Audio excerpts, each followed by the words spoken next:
Okay, so today I want to talk about linear programming. Linear programming is basically a situation in which you're given a function, and the function has two independent variables, x and y. So we usually write it as f of x comma y equals 3x plus 2y or something where there's an x and a y on the right hand side of the equal sign. And what this means is that our input is not just going to be x, it's going to be x, y. In other words, it's going to be a point, it's going to be a coordinate.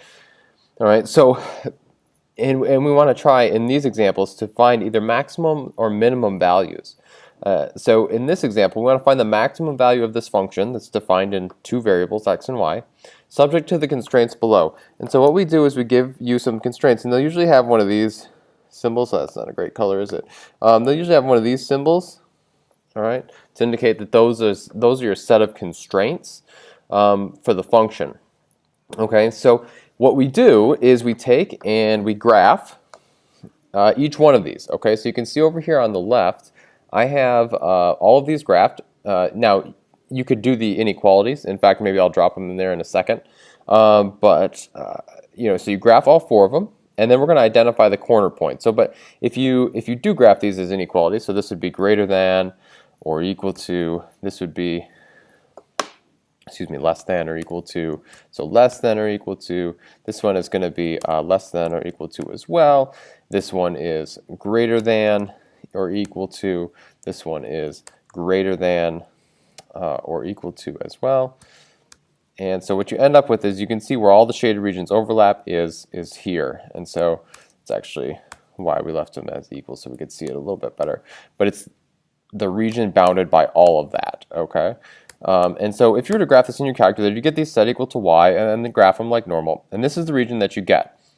Okay, so what we want is we want the corner points, because that's where this function, f of x comma y, could be maximized or minimized. Okay, so that's what we want to take a look at.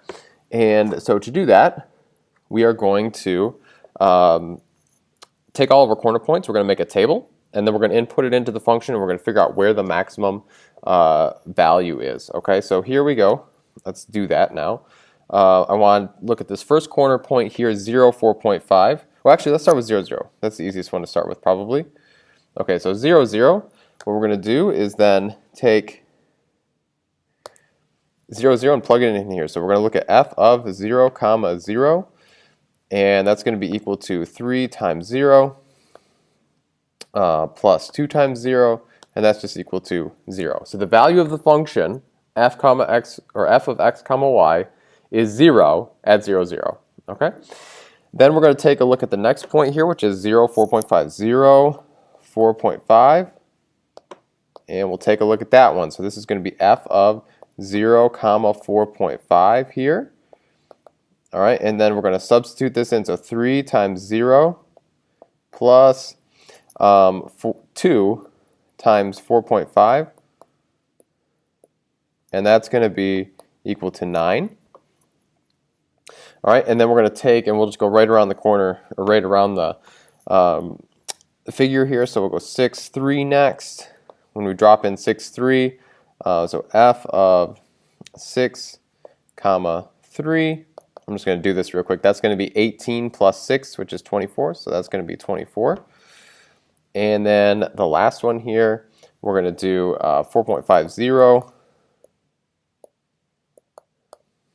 So we drop in 4.50. We'll do this also in my head so it's quicker. Okay, so this is going to be 4.5 times 3, which is, let's see, 9 plus 4.5, that's 13.5, plus 0, so 13.5. Okay, and then of these, you're looking for the maximum value. So you've got 0, 9, 24, 13.5. Okay, and so since this function is maximized at 24, the point is 6, 3. So this function is, so f of x comma y is maximized at 6, 3. So that's the point. That's the answer to the question. It's maximized at 6, comma 3. Okay, there's lots of applications of these problems. Like I said, we could minimize it too. So like if we wanted to minimize this function, it would be here at 0, 0 is where the function would be minimized. But once again, the process is look at your function, graph your constraints, find your corner points or the intersection points, and then make a table, test all your corner points to figure out where the function x comma y of x comma y is maximized or minimized or whatever the question is asking.